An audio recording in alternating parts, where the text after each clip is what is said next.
Thanks and welcome to today's lesson. In today's lesson, I'm going to take you through the Capsim Foundation. So currently we are actually in round 4 of the simulation of the Capsim Foundation, and we are going to make step-by-step decisions for round 4. So before I start, if you need help in Capsim Foundation or if you're stuck, just a reminder for you to text me on the email in the description because we are offering tutoring services and I'll be able to help you. So before making any decisions on the Capsim Foundation, you normally go through 2 reports.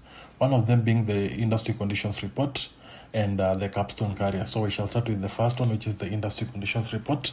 And at the moment, it's good for you to know that we are only working with 2 products, and one product is in the low tech, second one is in the high tech. So you need to know about the positioning of the product, that's on the perceptual map, and you need to know the positioning of the low tech and the high tech and all that. Also, you have to learn about the drift rates. So we have the drift rates for the low tech and the drift rates for the high tech. So after that, you can also see that we have the value that you are being given for maybe the ones that you calculated when doing the situation analysis, and they might appear here on the industry conditions report. But it's cool for you to just focus on using the reference to calculate each and every value for the performance and the size of the products on the R&D part or R&D department of the simulation. Next on, you need to know about the capstone carrier. So I forgot to mention that we are company Andrews, and as company Andrews, you can actually see that we are leaders of the simulation. We have a contribution margin of 37.9%. Actually, we are the ones that have a contribution margin of over 30. So this means that we are doing very, very well in this simulation. So if you need such results again, text me on the email in the description. SGN sales of 10.8%, cumulative profit of 22 million, profits of 11 million, EBIT of 19 million, sales of 81 million, and we don't have any emergency loan. Our ROE is at 38.3%, that's return on equity. Our leverage is at 1.3. Our return on assets is at 29.7 and asset turnover 2.02. And lastly, our return on sales is at 14.7%. Maybe if you move down here, you can see that we have a market share of 23.85, and that's so good actually in this simulation. Down here, we can be able to see how our products are selling, and that's the most important part before we make the decisions. So you can see that we only have 2 products, Able and Eka. Able is selling in the low end and Eka is selling in the high end. So for Able, we sold 1,710 and we have an inventory of 73. For Eka, we sold 713 and we have an inventory of 0. And maybe you can see that we sold at a price of 33 for Able, that's in the low end, and 35 for high end. So that's our product Eka. Down here, we'll be able to go through each and every segment for each and every product. So you can see that in the low tech, this is what customers expect for this round. They expect a price between 15 and 35, and it has 41% importance. They expect an age of 3.0, it has 29% importance. A reliability or MTBF between 14,000 and 20,000, it has 21% importance. And lastly, the ideal positioning that they need is a performance of 6.3, size of 13.7, it has 9% importance. Down here, we can be able maybe to see how we spend money on promotion budget and all that. So for Able, you can see that we spent 1,400 on promo budget and 1,600 on sales budget, which promote the customer accessibility. Now on the high tech segment, these are the customer buying criteria or the customer expectations. Ideal positioning, performance of 9.5 and size of 10.5, and it has 33% importance. Age of 0.0 and it has 29% importance. Price between 25 and 45 and it has 25% importance. MTBF between 17,000 and 23,000, it has 13% importance. So you need to go through the report keenly before going forward and making the decision. So after going through the report, I'm going now to make the decisions in the portal. So for the research and development, remember that we're going to handle the research and development, marketing, production, HR, finance, and the TQM. So we shall start with the research and development. And here I'm going to give product Able a performance of around 6.6 and a size of 14.0. Then I can be able to recalculate so that you can see the positioning of the product and the revision date. So the revision date is on 19th August 2029, and this is the new positioning of the product, the one shown in red. Next is Eka, and for Eka I'm going to give it 8.0 for the performance and a size of around 12.3. And after recalculating, you can be able to see that the new positioning of Eka is here, and our revision date is 7th of June 2029. So the revision date simply means this is the date at which our product will start selling up to the end of the year.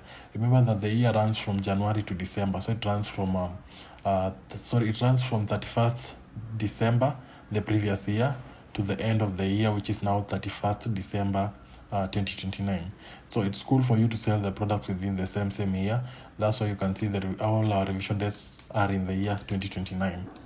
Next is marketing, but before marketing, you can see down here we have some graphs, one of them representing the material cost of the products, and the material cost of the products should actually be decreasing because after each and every round you need to invest in something called automation so that you can lower down the material cost. Edge profile, you can see it here in represented in graphs, and for our edge is this down here, so you can see this one is 1.3 and the next one is 0.9.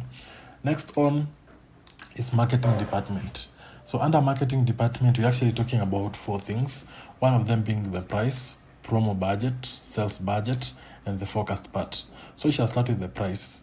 So in the simulation, you should actually make sure that you're selling your products at a very, very fair price in the market. And what do I mean by a fair price? I mean that you should sell within a competitive price that your customers are selling at, so that you can maximize on profits. But your products should be sold at a bit lower price so that you can be able to catch more customers with the price. So for me, I'm going just to reduce it 0.5. So I'll give the first one able 32.5 and Eka I'll give it 34.50. And for the promo budget, I'll just maintain the same 1,400 because it's giving me a good percentage of the customer awareness. Promo budget normally promotes customer awareness, where the sale budget promotes customer accessibility. So that one I'm going to invest 1,600 on both. So I'll recalculate and then now go to the next part, which is forecast. So forecast is normally calculated depending on the number of products that you sold in the last round. And for me, I'm going to use 1,900 for the forecast for the able product, and 1,000 for Eka. Then I can be able to recalculate. So after calculating, you can see that we have some changes on the gross revenue, variable cost, contribution margin, less promo and sales, and all that. Down here you can see that we have the revenue forecast. This actually represents a graph that shows you the amount of money that your products are generating, and the unit sales forecast, whereby it just shows the forecast that you're forecasting your products at. Next is production and HR. And under production and HR, we're actually going to respond to what we forecasted, and also we have an option for plant improvement. So we shall start with the first part, which is actually responding to the forecast that we have.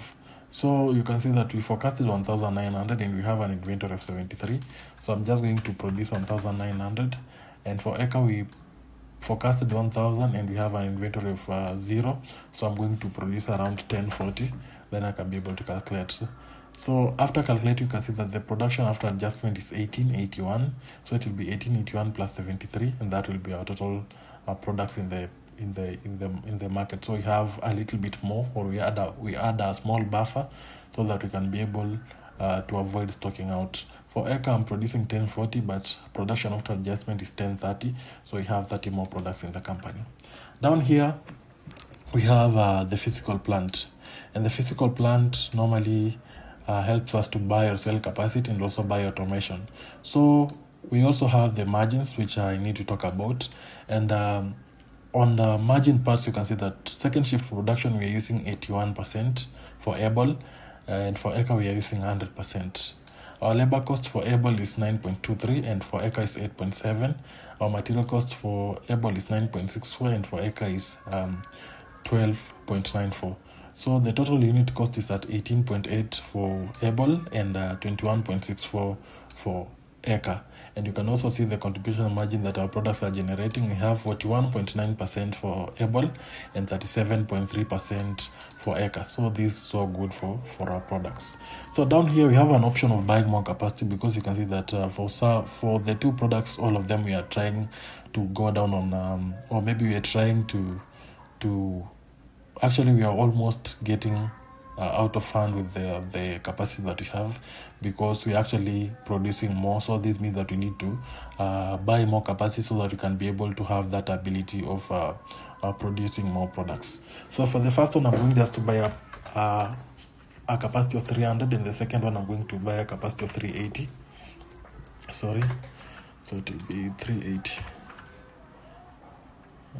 380. Then I can be able to recalculate. So those are the amount of money that we're going to spend, or this is actually the amount of money that we're going to spend on buying more capacity. So it is 17,080, and you can see that our maximum spend is 33 to 71. So it's cool for us also to buy automation, and automation will mostly help us to cut down on the total unit cost, which is the material cost and the labor cost, and this will help us to maximize on profits on the future rounds. So this one I'm going to give it 5.5.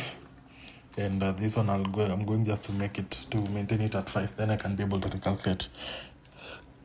So you can see that we at the moment we have spent 22,480, which is not bad because we're just buying capacity and automation, and it will help us in the near future. So that's all about the production part. So we're going to the other side, which is now the HR. And under the HR, we're talking about the staffing, and we're talking about the employees. Remember that each and every year we have to employ new employees into the company, and the reason why we are doing that is because the amount of work is increasing after each and every round, because we are now producing more. Going forward from round 1 to round 8, you're going to produce more, so you need more workers. So we shall just maintain a recruiting spend of 5,000 and training hours of 80. And the recruiting spend is the amount of money that's normally used to recruit the new workers into the company, where the training hours is the number of hours used to train the new workers into the company. You can see also our productivity index is improving. For this year, it's at 115.3%, which is quite good, and that's it. Complement, you should just maintain it at 100. Next department is finance. So under finance, what do? We normally take loans to finance company activities. So at the moment, you can see that our cash position is slightly negative. We started the year with 2970, but remember we've spent a lot on buying total investment, which is the plant improvement. So on purchasing the capacity and the automation, we've spent 22,480. So we could be having a very, very huge value here as our ending cash, but because of using the money on buying capacity and automation, which will help us, we are going to take a small loan to finance our company activities. So we are going to take a loan of around 8,000. Then you shall be able to recalculate. And then on the other side, you can see that we have this graph that shows the liability and owner's equity. So you can see our retained earnings for round 4 is actually 68.3. This means that our company is doing very well in round 4 because we are retaining a lot of cash. So that's it. You can see that our ending cash at the moment is at 63.46. So I shall go to the next department, which is TQM.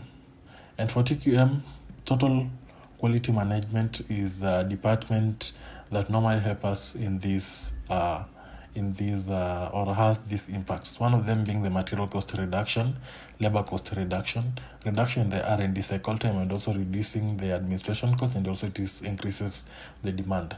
So I'm just going to invest 1,000 for each and every TQM initiative, and then we see the impact that they have. So 1,000 for all of them.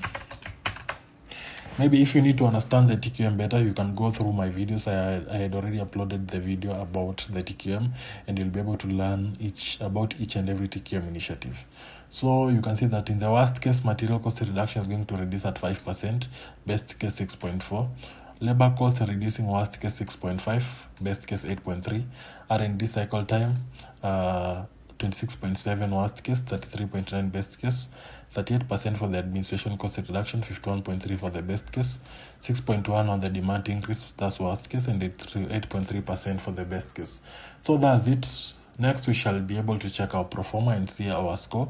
And you can see that our score is at 83.7 out of 100. So this is a very, very good score for round 4.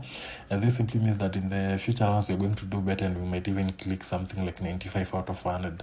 So if you need such results for your simulation, text me on the email on the description, and I'll be able to help you on your simulation. So thank you for watching my video. Don't forget to share with your friends, like, and subscribe to my channel.